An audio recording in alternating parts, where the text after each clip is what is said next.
Hi guys, இன்றைக்கி நம்ம இந்த வீடியோவில் ராகி புட்டு எப்படி செய்கிறதுன்னு பார்க்கலாம் வாங்க. ராகி புட்டு செய்ய நான் இன்றைக்கி 1.5 கப் மாவு எடுத்துருக்கிறேன்.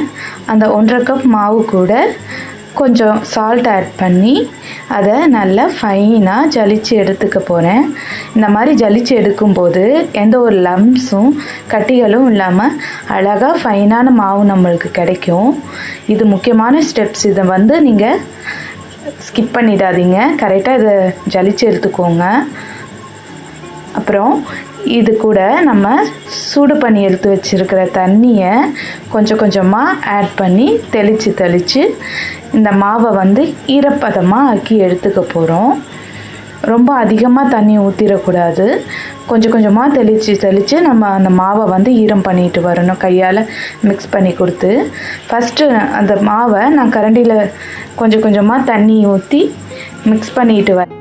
ஃபஸ்ட்டு ஸ்பூனில் மிக்ஸ் பண்ணிவிட்டு நெக்ஸ்ட்டு அதை நம்ம கொஞ்சம் சூடு குறைஞ்சோடனே கையால் மிக்ஸ் பண்ணி கொடுத்துக்கலாம். மிக்ஸ் பண்ணி நல்லா உதிரியாக இருக்கணும். அதிக லம்ஸ் இருக்கக்கூடாது. மாவை ரொம்ப ஹார்டாக போட்டு பிசைஞ்சிடக்கூடாது.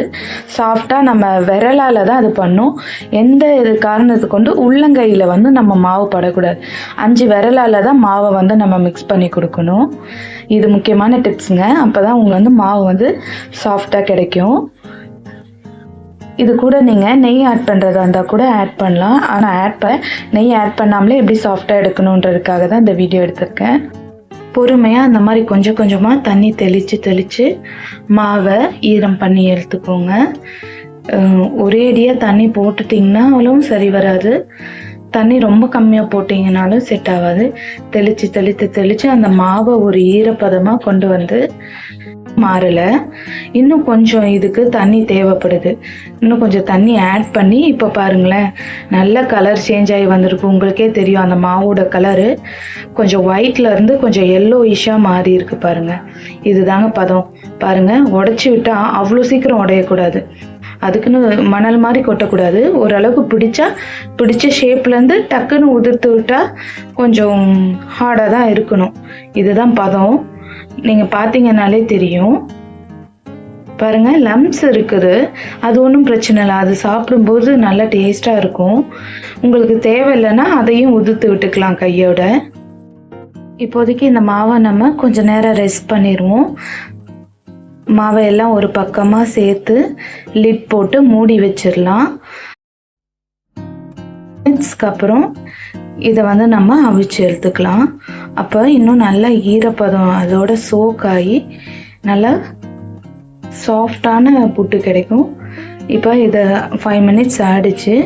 இந்த குழலில் நம்ம ஸ்டஃப் பண்ணி எடுத்துக்கலாம். அதுக்கான மூடி இதுக்குள்ளே போட ஒரு பிளேட் இருக்கும். இந்த மாதிரி தான் இருக்கும், பார்த்துக்கோங்க. இதை அந்த குழலுக்குள்ளே போட்டு அதுக்கப்புறம் தாங்க நம்ம எல்லாத்தையும் ஸ்டஃப் பண்ணணும். இல்லைன்னா எல்லாமே தண்ணிக்குள்ளே விழுந்துடும். பாருங்கள், கரெக்டாக அழகாக போய் அது உள்ளே உட்காந்துருச்சு. இதுக்கு மேலே நம்ம தேங்காய் பூ போட்டு ஸ்டார்ட் பண்ணலாம். இதில் ஒரு முக்கியமான ஸ்டெப் நான் சொல்ல மறந்துட்டேன். இந்த குழலுக்குள்ளே நம்ம கொஞ்சம் ஆயில் அப்ளை பண்ணிக்கணும். அப்போ தான் நீங்கள் புட்டை வெளியே எடுக்கும்போது அழகாக வெளியே வரும். நான் அந்த ஸ்டெப்பை காட்ட மறந்துட்டேன். நீங்கள் மறக்காமல் போட்டுருங்க. இந்த மாதிரி அது கொஞ்சம் இது கொஞ்சம் மாற்றி தேங்காயும் மாவும் மாற்றி ஸ்டஃப் பண்ணி எடுத்துக்கோங்க. நிறைய தேங்காய் போட டேஸ்ட்டு நல்லா இருக்குங்க. இதை ஃபுல்லாக நான் ஸ்டஃப் பண்ணிவிட்டு இதை கொண்டு போய் அந்த பாத்திரம் இப்போது தண்ணி கொதிச்சிட்ருக்கு அதுக்குள்ளே வச்சு அதை மேலே ஃபிக்ஸ் பண்ணி வேக வச்சு எடுத்துக்கலாம். பாருங்களேன், தண்ணி நல்லா தளன்னு கொதிக்குது.